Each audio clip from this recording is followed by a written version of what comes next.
ಯಾರೋ ಹೇಳಿದ್ದು ಪ್ರಮುಖ ಸೂಚನೆ ಈ ಹೊಸ ವರ್ಷದ ಮೊದಲ ವಾರದಲ್ಲಿ ಈ ಜಿಮ್ನೇಷಿಯಂಗಳು ಅಥವಾ ದೈಹಿಕ ವ್ಯಾಯಾಮದ ಸ್ಥಳಗಳನ್ನು ಮತ್ತು ವಾಕಿಂಗ್ ಟ್ರ್ಯಾಕ್ಸ್ ಅಥವಾ ನಡೆಯುವಂಥ ಜಾಗಗಳನ್ನು ಅದನ್ನು ತಪ್ಪಿಸಿಕೊಳ್ಳಿ, ಜಾಗರೂಕರಾಗಿರಿ. ಯಾಕಂದರೆ ಅಲ್ಲಿ ನಿರ್ಣಯಗಳನ್ನು, ಹೊಸ ವರ್ಷದ ನಿರ್ಣಯಗಳನ್ನು ತೆಗೆದುಕೊಂಡ ದೃಢ ನಿಶ್ಚಯದ ಜನರು ತುಂಬಿರ್ತಾರೆ. 2ನೇ ವಾರದಿಂದ ಏನೂ ತೊಂದರೆ ಇರಲ್ಲ, ಜನ ಇರಲ್ಲ, ಭಯಪಡಬೇಡಿ ಎಂದು ಬರೆದಿದ್ರಂತೆ. ಹೌದು, ಆಸಕ್ತಿದಾಯಕ ಆಶೀರ್ವಾದಗಳಲ್ಲಿ ಒಂದು, ನಿಮ್ಮ ತೊಂದರೆಗಳು ನಿಮ್ಮ ಹೊಸ ವರ್ಷದ ನಿರ್ಣಯಗಳು ಉಳಿಯುವವರೆಗೆ ಮಾತ್ರ ಇರಲಿ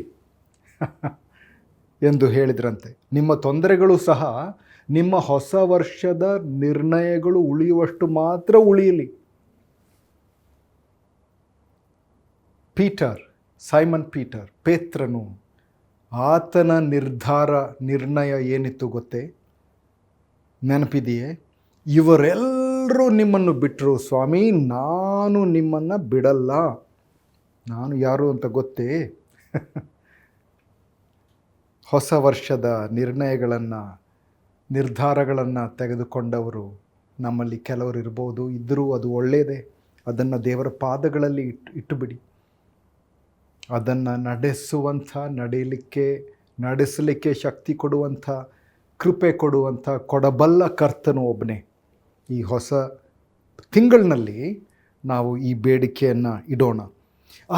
ದೇವರಿಗೆ ಸ್ತೋತ್ರ. ಯಾಕೆ? ದೇವರ ನಿರ್ಧಾರವೂ ಇದೆ. ಆತನು ಒಂದು ನಿರ್ಣಯವನ್ನು ಮಾಡಿದ್ದಾನೆ. ಅದು ಯಾರಿಗೆ ಅನ್ವಯಿಸುವಂಥದ್ದು? ನಾವು ನಮ್ಮ ಒಳ್ಳೆಯ ಕಾರ್ಯದಿಂದ, ಪುಣ್ಯಕ್ರಿಯೆಯಿಂದ ಅದನ್ನು ಪಡೆಯುವಂಥ ಶಕ್ತಿ ನಮಗಿಲ್ಲ. ಆದರೆ ಆತನನ್ನು ನಂಬಿ, ಆತನನ್ನು ಅಂಗೀಕರಿಸಿ, ಪಶ್ಚಾತ್ತಾಪಪಟ್ಟು ಹಿಂದೆ ಹೋಗುವಂಥವರಿಗೆ, ಹಿಂಬಾಲಿಸುವಂಥವರಿಗೆ, ಧರ್ಮ, ಜಾತಿ, ಹೆಸರು ಅದು ಏನೂ ಬೇಕಾದ್ದಿಲ್ಲ. ಹೊರಗೆ ಮಾಡುವಂಥದ್ದೆಲ್ಲ ಮನುಷ್ಯರು ಮಾಡುವಂಥದ್ದು. ಆದರೆ ಆಂತರ್ಯವನ್ನು ನೋಡುವಂಥವನು ಈ ದೇವರು ಮಾತ್ರ ಅಲ್ಲವೇ? ಯೇಸು ಸ್ವಾಮಿ ನಮ್ಮ ಹೃದಯಗಳನ್ನು ನೋಡ್ತಾನೆ. ಆತನ ನಿರ್ಣಯ ಏನು? ನಾನು ನಿಮ್ಮನ್ನು ಎಂದಿಗೂ ಬಿಡುವುದಿಲ್ಲ, ಎಂದಿಗೂ ತ್ಯಜಿಸುವುದಿಲ್ಲ. ಇಬ್ರಿಯರಿಗೆ ಬರೆದ ಪತ್ರಿಕೆ 13ನೇ ಅಧ್ಯಾಯ 5ನೇ ವಾಕ್ಯ. ನಾನು ನಿನ್ನನ್ನು ಎಂದಿಗೂ ಕೈ ಬಿಡುವುದಿಲ್ಲ, ಎಂದಿಗೂ ತೊರೆಯುವುದಿಲ್ಲ. ದೇವರು ತಾನೇ ಕೊಟ್ಟ ಗ್ಯಾರಂಟಿ ಅಲ್ಲವೇ? ಸಾಧಾರಣವಾಗಿ ಯಾವ ಸಂಗತಿಗಳನ್ನು, ಉತ್ತಮ ಸಂಗತಿಗಳನ್ನು ನಾವು ಖರೀದಿ ಮಾಡಿದರೆ ಅದಕ್ಕೆ ಒಂದು ನಿಗದಿತ ಅವಧಿಯವರೆಗೆ ವಾರಂಟಿ ಇರುತ್ತೆ ಅಲ್ವೇ? ನಿಮ್ಮ ಹಕ್ಕನ್ನು ಪ್ರಸ್ತುತಪಡಿಸಿದರೆ ಅದರ ನಂತರ, ಆ ನಿಗದಿತ ಅವಧಿಯ ನಂತರ ಹೋಗಿ ನಮ್ಮ ಹಕ್ಕನ್ನು ಪ್ರಸ್ತುತ ಮಾಡಿದರೆ ಅವರು ಏನು ಹೇಳ್ತಾರೆ? ಇಲ್ರಿ, ನಿಮ್ಮ ವಾರಂಟಿ ಮುಗಿದು ಹೋಗಿದೆ, ಈಗ ನೀವು ಹೊಸದಾಗಿ ಕೊಂಡ್ಕೊಳ್ಬೇಕು ಅಥವಾ ರಿಪೇರಿಗೆ ನೀವೇ ಕಾಸು ಕೊಡಬೇಕಾಗುತ್ತೆ. ಯಾಕೆ? ಅದರ ಅವಧಿ ಮುಗಿದಿದೆ. ಆದರೆ ನೋಡಿ, ದೇವರ ವಾಗ್ದಾನ ಶಾಶ್ವತ ಸಿಂಧುತ್ವವನ್ನು ಪಡೆದಿದೆ. ದೇವರ ವಾಗ್ದಾನಕ್ಕೆ ಇದೆ ಶಾಶ್ವತ ಸಿಂಧುತ್ವ. ಅದು ಮುಗಿಯೋದಿಲ್ಲ, ವಾರಂಟಿ ನಿಲ್ಲೋದಿಲ್ಲ, ಅದಕ್ಕಿದೆ ಶಾಶ್ವತ ವಾರಂಟಿ. ನಾವು ಹೇಗಿದ್ದರೂ ನಾವು ಮಾಡಬಹುದಾದ ಒಂದು ಯೋಗ್ಯ ನಿರ್ಣಯ ಅದೇನು? ಕೀರ್ತನೆಗಳ ಪುಸ್ತಕದಲ್ಲಿ ಬರೆದಿದೆ, ಏನೇ ಇರಲಿ ನಾನು ಆತನನ್ನು ಸ್ತುತಿಸುತ್ತೇನೆ, ಸ್ತೋತ್ರ ಮಾಡುತ್ತೇನೆ. ಅದು ಒಳ್ಳೆಯ ನಿರ್ಧಾರ. ಕೀರ್ತನೆ 34 ಮತ್ತು 1ನೇ ವಾಕ್ಯ. ಕೀರ್ತನೆ 34:1 ಓದೋಣ. ನಾನು ಯೆಹೋವನನ್ನು ಎಡೆಬಿಡದೆ ಕೊಂಡಾಡುವೆನು, ಆತನ ಸ್ತೋತ್ರವು ಯಾವಾಗಲೂ ನನ್ನ ಬಾಯಲ್ಲಿ ಇರುವುದು. ನಾನು ಎಡೆಬಿಡದೆ ಯೆಹೋವನನ್ನು ಕೊಂಡಾಡುವೆನು, ಆತನ ಸ್ತೋತ್ರವು ಯಾವಾಗಲೂ ನನ್ನ ಬಾಯಲ್ಲಿ ಇರುವುದು. ನೋಡಿ, ಕೀರ್ತನೆಗಳಲ್ಲಿ ಅನೇಕ ಪ್ರಕಾರದ ಕೀರ್ತನೆಗಳಿವೆ ಅಲ್ಲವೇ? ನಮಗೆಲ್ಲರಿಗೂ ಗೊತ್ತುಂಟು ಹಲೆಲ್ ಕೀರ್ತನೆಗಳು. ಹಲೆಲೂಯ ಎಂಬ ಪದ ಆ ಪದಗಳಿಂದ ಬರುತ್ತದೆ ಅಲ್ಲವೇ? ಸ್ತೋತ್ರ ಮಾಡುವಂಥ. ಜಾ ಅಂದರೆ ಯೆಹೋವ, ಯಾಹ್ವೆ ಎನ್ನುವಂಥ ಪದದಿಂದ ಬರುವಂಥ ಮೂಲ ಹಲ್ಲೆಲ್ಜಾ, ಹಲ್ಲೆಲೂಯಾ. ಆ ಪದವನ್ನು ಉಪಯೋಗಿಸುವಾಗ ನಾವು ನೆನೆಸಬೇಕಾದ ಸಂಗತಿ ಹಲ್ಲೆಲ್ ಕೀರ್ತನೆಗಳು, ಸ್ತುತಿಯ ಕೀರ್ತನೆಗಳು. ಸ್ವಾಮಿ ನಿನಗೆ ಸ್ತೋತ್ರ, ನಿನಗೆ ಸ್ತುತಿ, ನಿನಗೆ ಮಹಿಮೆ. ಆರೋಹಣದ ಹಾಡುಗಳು ಅಥವಾ ಯಾತ್ರಿಕರ ಹಾಡುಗಳು, ಕೀರ್ತನೆಗಳು. ಯೆರೂಸಲೇಮ್ ನಗರಕ್ಕೆ ಅವರು ದೇವಾಲಯಕ್ಕೆ ಹೋಗ್ತಾ ಇರುವಾಗ, ಮೇಲಕ್ಕೆ ಬೆಟ್ಟಕ್ಕೆ ಏರುತ್ತಾ ಇರುವಾಗ ಹಾಡಬಹುದಾದ ಕೀರ್ತನೆಗಳು. ಇಂಪ್ರಿಕೇಟ್ರಿ ಸಾಮ್ಸ್ ಅಥವಾ ಪ್ರತೀಕಾರದ ಕೀರ್ತನೆಗಳು. ಆ ಸ್ವಾಮಿ ಅವರ ದವಡೆ ಓಡಿಸಿ ತೆಗೆದುಬಿಡಿ ಸ್ವಾಮಿ, ಕೋಪ ಬಂದಿದೆ. ಹೌದು, ನಾವು ಏನನ್ನು ಮರೆಮಾಚುವ ಉಪಯೋಗವೇ ಇಲ್ಲ ಅಲ್ಲವೇ? ಆತನಿಗೆಲ್ಲ ಗೊತ್ತುಂಟು. ನಮ್ಮ ಹೃದಯದಲ್ಲಿದ್ದದ್ದನ್ನೆಲ್ಲ ಅದು ಬಯಲು ಆತನ ಮುಂದಿಟ್ಟು, ಸ್ವಾಮಿ ನನ್ನ ಹೃದಯದಲ್ಲಿರುವ ಫೀಲಿಂಗ್ಸ್ ಅಥವಾ ಭಾವನೆಗಳು ಇವು ಎಂದು ಹೇಳಿದಾಗ, ಪ್ರಾರ್ಥಿಸಿದಾಗ ಅದನ್ನೇ ತಿದ್ದುತ್ತಾನೆ. ಭಾವನೆಗಳೇ ಸರಿಯಾಗ್ತವೆ. ಅದನ್ನೆಲ್ಲ ಮುಂದೆ ಇಡ್ಬೋದು. ಅದನ್ನು ಒಳಗೆ ಬಚ್ಚಿಟ್ಟು ಹೊರಗೆ ಏನೋ ಒಳ್ಳೆಯ ವಿಧವನ್ನು ತೋರಿಸುವಂಥ ಅವಶ್ಯಕತೆ ಇಲ್ಲ. ಪ್ರಲಾಪದ ಕೀರ್ತನೆಗಳು, ದುಃಖಮಯವಾದ ಕೀರ್ತನೆಗಳು, ಪ್ರಾರ್ಥನಾ ಕೀರ್ತನೆಗಳು, ಸ್ಮರಣೆಯ ಕೀರ್ತನೆಗಳು, ಭವಿಷ್ಯವಾಣಿಯ ಪ್ರಾಫೆಸಿ ಸಾಮ್ಸ್, ಭವಿಷ್ಯವಾಣಿಯ ಕೀರ್ತನೆಗಳು, ನಂಬಿಕೆ ಮತ್ತು ವಿಶ್ವಾಸವನ್ನು ಪ್ರಕಟಿಸುವಂಥ ಕೀರ್ತನೆಗಳು. ಕೀರ್ತನೆ 23 ಅಲ್ಲವೇ? ಯೆಹೋವನು ನನ್ನ ಕುರುಬನು, ಅದು ನನ್ನ ವಿಶ್ವಾಸ. ದಾವೀದ, ಅದರಲ್ಲಿ ಕಿಂಗ್ ಡೇವಿಡ್, ಆತನು 73 ಕೀರ್ತನೆಗಳನ್ನಾದರೂ ಆತನು ಅದರಲ್ಲಿ ಬರೆದಿದ್ದನು. ಮತ್ತು ಯಾರು ಬರೆದಿದ್ದಾರೆ? ಆಸಾಫ 12 ಕೀರ್ತನೆಗಳನ್ನು ಬರೆದವನು. ದಾವೀದ ಬಹಳ ಲಘುವಾಗಿ ತನ್ನ ಹೃದಯವನ್ನೇ ತೆರೆದಿಟ್ಟು ಕೀರ್ತನೆಗಳನ್ನು ಬರೆದ ಲೇಖಕ. ಕೀರ್ತನೆ 42ನೇ ಅಧ್ಯಾಯ ಅಥವಾ 42ನೇ ಕೀರ್ತನೆಯಲ್ಲಿ, ನನ್ನ ಆತ್ಮವೇ ಯಾಕೆ ಕುಗ್ಗಿ ಹೋಗಿದ್ದೀಯಾ, ದೇವರಲ್ಲಿ ನಿನ್ನ ವಿಶ್ವಾಸವನ್ನಿಡು, ಯಾಕೆ ಏನಾಯಿತು ನನ್ನ ಆತ್ಮವೇ ಎಂದು ಹೇಳುವಂಥ ಆ ಸಂಗತಿಗಳು, ಆ ಕೀರ್ತನೆ. ಕೋರಹನ ಮಕ್ಕಳು, ಅವರು ಒಂದು 11 ಕೀರ್ತನೆಗಳನ್ನು ಬರೆದರು. ಮತ್ತು ಯಾರು? ಮೋಶೆ ಬರೆದನು. ಎಷ್ಟು ಕೀರ್ತನೆಯನ್ನು ಒಂದಾದರೂ ಬರೆದಿದ್ದಾನೆ? ಕೀರ್ತನೆ 90. ಮತ್ತು ಇತರರು ಇದ್ದಿರಬಹುದು, ಎಜ್ರನು ಬರೆದಿರಬಹುದು. ಆತನು ಸಂಕಲನಕಾರನೋ ಅಥವಾ ಲೇಖಕನೋ ನಮಗೆ ಗೊತ್ತಿಲ್ಲ. ಇತರರು ಬರೆದಿರಬಹುದು. ಈ ಸಂಜೆ ಅಥವಾ ಈ ಹೊತ್ತು ನೀವು ಒಂದು ಕೀರ್ತನೆ ಬರೀತೀರಾ? ನಿಮ್ಮ ಹೃದಯವನ್ನು ತೆರೆದಿಟ್ಟು ನಿಮ್ಮ ಭಾವನೆಗಳನ್ನು ಕರ್ತನಿಗೆ ಸಲ್ಲಿಸಿ ಆತನ ಹತ್ರ ಮುಂದೆ ಇಟ್ಟು ಬೇಡಿಕೆಗಳನ್ನು, ಸ್ತೋತ್ರಗಳನ್ನು, ಭಾವನೆಗಳನ್ನು ಎಲ್ಲವನ್ನೂ ತಂದು ಆತನ ಮುಂದೆ ಇಡೋಣ. ಯಾಕೆ? ಆತನ ಮುಂದೆ ಬಚ್ಚಿಟ್ಟು ಪ್ರಯೋಜನವೇ ಇಲ್ಲ. ಸ್ವಾಮಿ, ಎಲ್ಲವೂ ನಿನಗೆ ಬಯಲು. ದೇವರು ನಿಮ್ಮ ಪಿಸು ಮಾತುಗಳನ್ನು ಕೇಳುತ್ತಾನೆ. ನಿಮ್ಮ ತಲೆಯಲ್ಲಿರುವ ಆಲೋಚನೆಗಳು ಆತನಿಗೆ ಬಯಲು. ನಿಮ್ಮ ಕಣ್ಣೀರನ್ನು ನೋಡುತ್ತಾನೆ. ನಿಮ್ಮ ಭಯಗಳನ್ನು ತಿಳಿದಿದ್ದಾನೆ. ನಿಮ್ಮ ಪ್ರಾರ್ಥನೆಗಳನ್ನು ಕೇಳುತ್ತಾನೆ. ಇದರಲ್ಲೇ ನಿಮ್ಮ ಎಂದು ಹೇಳೋದರ ಬದಲಾಗಿ ನನ್ನ ಎಂದು ಆ ಪದವನ್ನು ಉಪಯೋಗಿಸೋಣ. ದೇವರು ನನ್ನ ಪಿಸು ಮಾತುಗಳನ್ನು ಕೇಳುತ್ತಾನೆ, ನನ್ನ ಕಣ್ಣೀರನ್ನು ನೋಡುತ್ತಾನೆ, ನನ್ನ ಪ್ರಾರ್ಥನೆಗಳನ್ನು ಕೇಳುತ್ತಾನೆ. ಹೌದು, ಇದು ನನ್ನ ಕೀರ್ತನೆ. ನೀವು ಹಾಗಾರಳ ಬಗ್ಗೆ, ಅವಳ ಬಗ್ಗೆ ನಿಮಗೆ ಗೊತ್ತಿರ್ಬೋದಲ್ವೇ? ಆಕೆ ತನ್ನ ಮಗನಿಗಾಗಿ ಗೋಳಾಡ್ತಾ ಇದ್ದಳು, ಪ್ರಾರ್ಥನೆ ಮಾಡ್ತಾ ಇದ್ದಳು, ಕಣ್ಣೀರು ಸುರಿಸ್ತಾ ಇದ್ದಳು. ಮರುಭೂಮಿಯಲ್ಲಿ ಯಾರೂ ನೋಡುವಂಥವರಿಲ್ಲ, ಕೇಳುವಂಥವರಿಲ್ಲ. ಆದರೆ ದೇವರು ಆಕೆಯ ಪ್ರಾರ್ಥನೆಯನ್ನು ಕೇಳಿದ. ಹನ್ನಳು, ಹ್ಯಾನಾ, ಸಮುವೇಲನ ತಾಯಿ ಏನು ಮಾಡಿದ್ಲು? ಆಕೆಯ ತುಟಿಗಳು ಅಲ್ಲಾಡುತ್ತಾ ಇದ್ದವು, ಸ್ವರವೇ ಬರ್ತಾ ಇರಲಿಲ್ಲ. ಈಲಾಯ್ ಆತ ಬಂದು ನೋಡ್ತಾನೆ, ಅವನಿಗೂ ಅರ್ಥ ಆಗಲಿಲ್ಲ. ಆದರೆ ಅವಳ ಪ್ರಾರ್ಥನೆಗಳನ್ನು ಧ್ವನಿಯಿಲ್ಲದ ಪ್ರಾರ್ಥನೆಗಳನ್ನು ಕೇಳಿದಾತನು ಸೃಷ್ಟಿಕರ್ತನು ದೇವರು. ಜಾನ್ ಪೈಪರ್ ಹೇಳಿದ್ದು, ನಾವು ಅತ್ಯಂತ ತೃಪ್ತಿಗರಾದಾಗ, ನಾವು ತೃಪ್ತರಾದಾಗ ದೇವರಿಗೆ ಹೆಚ್ಚು ಮಹಿಮೆ. ಆತನಲ್ಲಿ ತೃಪ್ತರಾದಾಗ ಆತನಿಗೆ ಮಹಿಮೆ.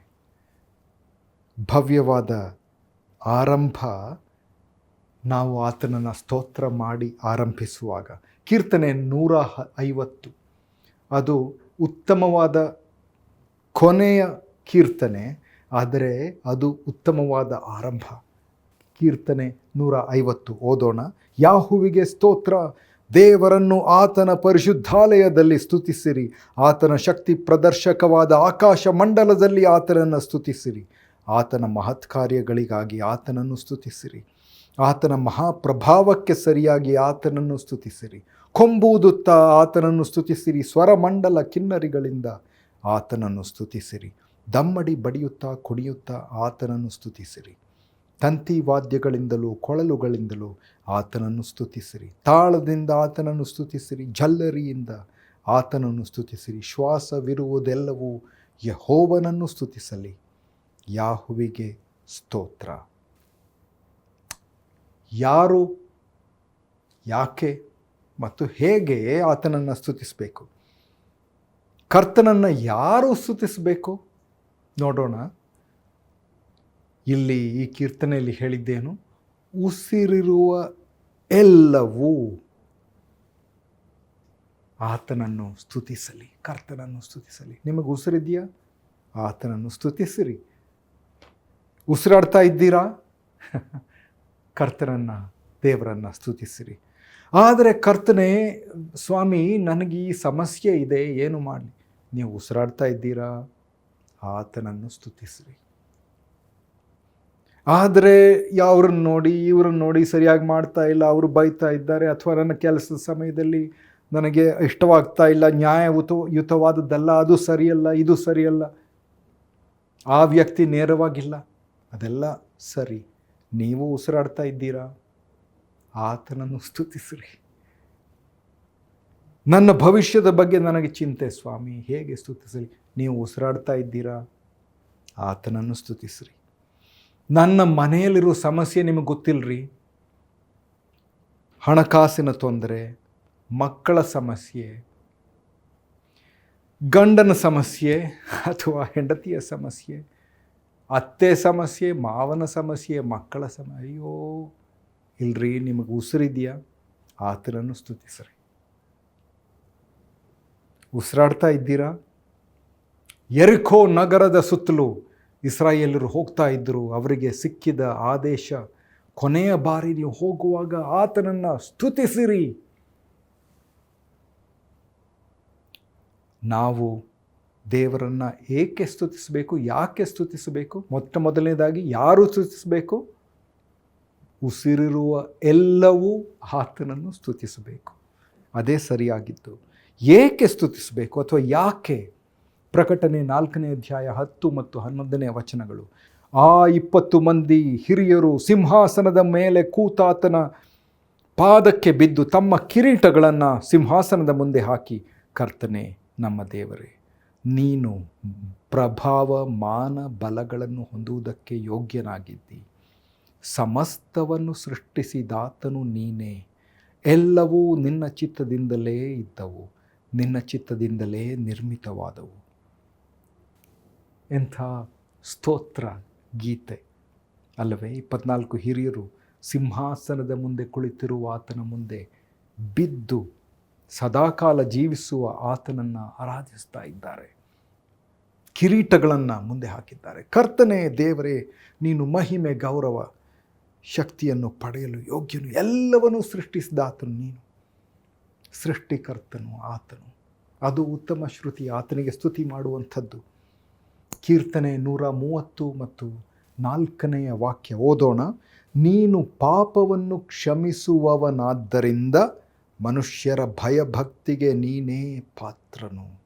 ನಿನ್ನಲ್ಲಿ ಕ್ಷಮೆ ಇದೆ, ಇದರಿಂದ ನಿನಗೆ ಭಯಭಕ್ತಿ. ಅದರ ಅರ್ಥ ಏನು? ಕ್ಷಮೆ ಇದ್ದರೆ ಭಯಭಕ್ತಿಯೇ? ನೋಡಿ, ನಾವು ನಮ್ಮ ರಾಷ್ಟ್ರಾಧ್ಯಕ್ಷರಿಗಿದೆ ಅಧಿಕಾರ, ಕ್ಷಮಿಸುವಂಥ ಅಧಿಕಾರ, ಮರಣದಂಡನೆಯನ್ನು ಕ್ಷಮಿಸುವಂಥ ಅಧಿಕಾರ ಇದೆ. That is the awesome power, authority, ಅವರ ಅಧಿಕಾರ. ಅದನ್ನು ನೋಡಿದಾಗ ಎಷ್ಟು ಭಯ, ಭಕ್ತಿ ಅಥವಾ ಗೌರವ ಅಲ್ಲವೇ? ಕರ್ತಾಧಿಕರ್ತನು, ಸರ್ವವನ್ನು ಉಂಟು ಮಾಡಿದಾತನು, ಜೀವವನ್ನು ಉಂಟು ಮಾಡಿದಾತನು, ತಿರುಗಿ ಪಡೆಯುವಂಥ ಅಧಿಕಾರವುಳ್ಳವನು. ನಮ್ಮ ಎಲ್ಲ ದಿನಗಳನ್ನು ಆತನ ಲೆಕ್ಕದ ಪತ್ರದಲ್ಲಿ ಬರೆದಿದ್ದಾರೆ. ಆತನಿಗೆ ಗೊತ್ತುಂಟು, ಎಲ್ಲವೂ ಗೊತ್ತುಂಟು. ಸುರುವಿನಲ್ಲಿಯೇ ಅಂತ್ಯವನ್ನು ತಿಳಿದಾತನು. ಸ್ವಾಮಿ, ನಿನ್ನ ಮುಂದೆ ಎಷ್ಟು ಭಯಭಕ್ತಿ, ನಿನಗೆ ಆರಾಧನೆ, ನಿನಗೆ ಸ್ತೋತ್ರ ಸ್ತುತಿ. ಸೂರ್ಯಕಾಂತಿ ಹೂಗಳು ನೋಡಿ, ಗುಂಡ್ಲುಪೇಟೆಯಲ್ಲಿ ಜೂನ್ ತಿಂಗಳಿಂದ ಆಗಸ್ಟ್ ತಿಂಗಳವರೆಗೂ ಅನೇಕರು ಹೋಗಿ ನೋಡ್ತಾರಂತೆ ಈ ಸೂರ್ಯಕಾಂತಿಯ ತೋಟಗಳನ್ನು.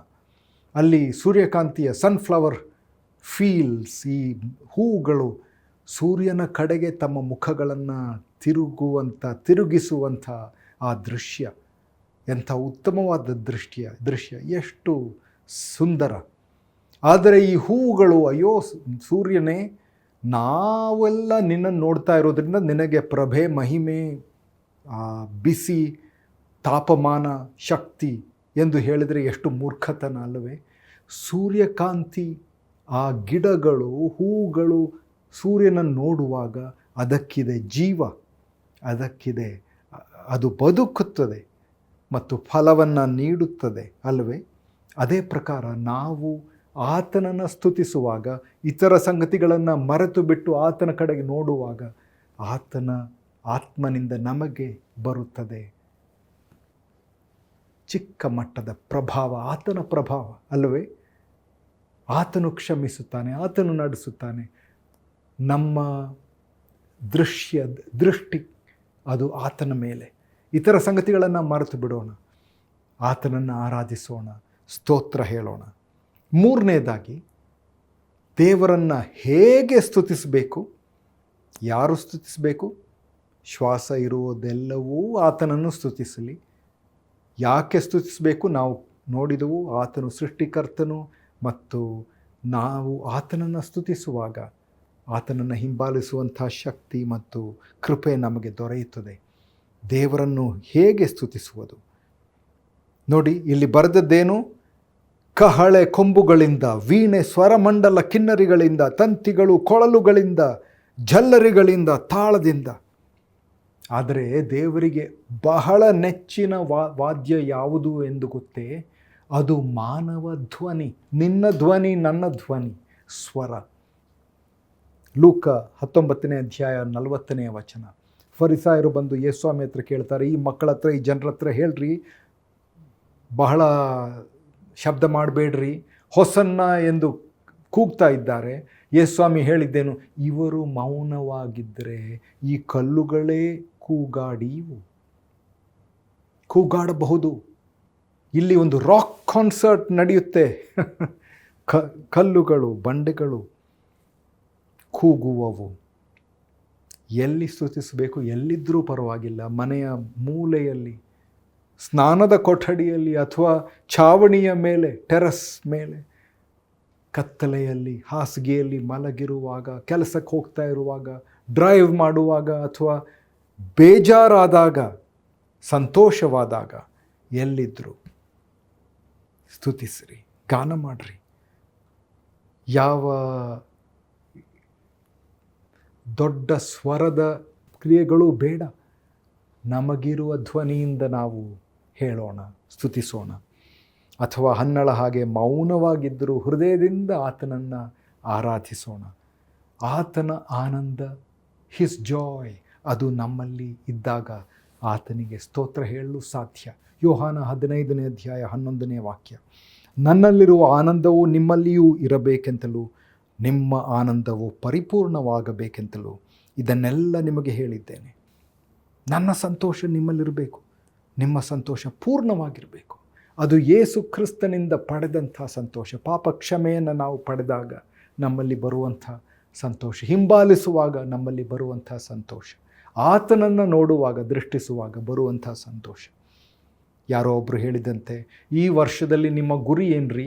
ಓ, ನಾನು ನನ್ನ ಚಿಕ್ಕಪ್ಪನಂತೆ ಕೋಟ್ಯಾಧಿಪತಿಯಾಗಲು ಬಯಸುತ್ತೇನೆ. ಹೌದೇ, ನಿನ್ನ ಚಿಕ್ಕಪ್ಪ ಕೋಟ್ಯಾಧಿಪತಿಯೇ?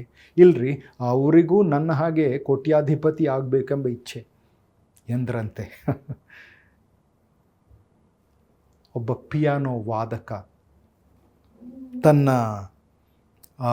ವಾದ್ಯವನ್ನೆಲ್ಲ ಅದನ್ನು ಮುಗಿಸಿದ ಮೇಲೆ ಜನರೆಲ್ಲರೂ ಎದ್ದು ಚಪ್ಪಾಳೆ ತಟ್ತಾ ಇದ್ದಾರೆ, ಎಲ್ಲರೂ ಭಲೆ ಎಂದು ಹೇಳ್ತಾ ಇದ್ದಾರೆ. ನೋಡಿ, ಜನಸಮೂಹವೇ ನಿಮ್ಮನ್ನು ಶ್ಲಾಘಿಸ್ತಾ ಇದೆ. ಯಾಕ್ರಿ ನೀವು ಮೌನವಾಗಿದ್ದೀರಿ? ಯಾಕೆ ನಿಮ್ಮಲ್ಲಿ ಸಂತಸ ಕಾಣ್ತಾ ಇಲ್ಲ ಎಂದು ಹೇಳಿದಾಗ, ಇಲ್ಲ, ಎಲ್ಲರೂ ನಿಂತಿಲ್ಲ, ಎಲ್ಲರೂ ಶ್ಲಾಘಿಸ್ತಾ ಇಲ್ಲ. ಆ ಮೂಲೆಯಲ್ಲಿ ನೋಡ್ರಿ, ಆ ವಯಸ್ಸಾದ ವ್ಯಕ್ತಿ, ಅವರೇ ನನ್ನನ್ನು ಕಲಿಸಿದ ವ್ಯಕ್ತಿ, ನನ್ನ ಆಚಾರ್ಯ, ನನಗೆ ಹೇಳಿಕೊಟ್ಟವರು.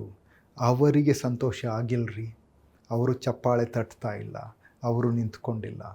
ಇವರೆಲ್ಲ ಭೇಷ್ ಎಂದು ಹೇಳಿದ್ದು ನನಗೆ ಮುಖ್ಯವಲ್ಲ, ಅವರು ಭಲೇ ಎಂದು ಹೇಳಿದಾಗ ಮಾತ್ರ ತೃಪ್ತಿ. ನೋಡಿ, ಈ ವರ್ಷದಲ್ಲಿ ನಾವು ಹೇಳೋಣ, ಸ್ವಾಮಿ, ಬಾಕಿ ಎಲ್ಲರೂ ಹೇಳುವಂಥದ್ದು ನನಗೆ ಮುಖ್ಯ ಅಲ್ಲ, ನೀವು ಶ್ಲಾಘಿಸಬೇಕು, ನೀವು ಭಲೆ ಎಂದು ಹೇಳಬೇಕು.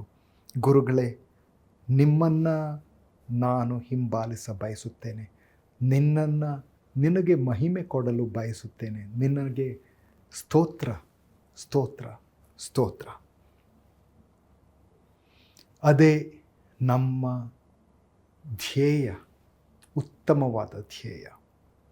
I will bless the Lord at all times. ಎಲ್ಲ ಸಮಯದಲ್ಲೂ ನಿನ್ನನ್ನು ಕೊಂಡಾಡುತ್ತೇನೆ ಎಂದು ಹೇಳಿದ್ದು ಕೀರ್ತನೆ 34ನೇ ಕೀರ್ತನೆಯಲ್ಲಿ ದಾವೀದ ಬರೆದಿದ್ದು. ನಿಮಗೆ ಗೊತ್ತೇ, ಆತನು ಬಹಳ ಕಷ್ಟಕರವಾದ ಸಂದರ್ಭದಲ್ಲಿದ್ದ, ವೈರಿಗಳ ಮಧ್ಯದಲ್ಲಿದ್ದ, ಸೌಲ ರಾಜನು ಓಡಿಸಿಬಿಟ್ಟಿದ್ದ ಫಿಲಿಸ್ಟಿಯ ರಾಜ್ಯಕ್ಕೆ ಹೋಗಿ ಮಳ್ಳರಂತೆ ಹುಚ್ಚರಂತೆ ಆತನು ಮಾಡ್ತಾ ಇದ್ದ, ಜೊಲ್ಲು ಸುರಿಸ್ತಾ ಇದ್ದ. ಯಾರೋ ನೋಡಿ, ಹುಚ್ಚ, ಅವನನ್ನು ಬಿಟ್ಬಿಡ್ರಿ ಎಂದು ಹೇಳಬೇಕು ಎಂಬುದಾಗಿ ಆ ಇಚ್ಛೆಯಿಂದ ಆತನು ಮಾಡಿದ್ದು. ಆದರೆ ಆ ಬಹಳ ದುಃಖಕರವಾದ, ಕಷ್ಟಕರವಾದ ಸಮಯದಲ್ಲಿ ಬರೆದಿದ್ದು ಕೀರ್ತನೆ 34 ಓದಿ. ಸ್ವಾಮಿ, I will bless the Lord at all times. ಎಲ್ಲ ಸಮಯದಲ್ಲೂ ನಿನಗೆ ವಂದನೆ, ನಿನಗೆ ಸ್ತೋತ್ರ, ನಿನಗೆ ಮಹಿಮೆ. ಅದನ್ನು ಹೇಳೋಣ ನಾವು, ಆತನೊಟ್ಟಿಗೆ, ದಾವೀದನೊಟ್ಟಿಗೆ ಹೇಳೋಣ. ಅದೇ ನಮ್ಮ ಧ್ಯೇಯ. ಪ್ರಾರ್ಥಿಸೋಣ, ಎಲ್ಲಿದ್ದರೂ ನಾವು ಪ್ರಾರ್ಥನೆ ಮಾಡೋಣ. ಯೇಸು ಸ್ವಾಮಿಯೇ, ನಿನಗೆ ಸ್ತೋತ್ರ, ನಿನಗೆ ಮಹಿಮೆ, ನಿನಗೆ ಗೌರವ. ಸ್ವಾಮಿ, ನಿನಗೆ ಆರಾಧನೆ. ಅದೇ ಸಾಕು. ನಿನ್ನ ಕ್ಷಮೆಯನ್ನು ನಾವು ಸ್ವೀಕರಿಸಿದ್ದೇವೆ, ನಿನ್ನನ್ನು ಹಿಂಬಾಲಿಸುತ್ತೇವೆ. ಕೃಪೆ ಕೊಡು, ಶಕ್ತಿ ಕೊಡು, ಕೈ ಹಿಡಿದು ನಡೆಸು. ಯೇಸು ಕ್ರಿಸ್ತನ ಮುದ್ದು ಹೆಸರಿನಲ್ಲಿ ಬೇಡಿದ್ದೇವೆ. ಆಮೇನ್, ಆಮೇನ್. ದೇವರು ನಿಮ್ಮನ್ನು ಆಶೀರ್ವದಿಸಲಿ.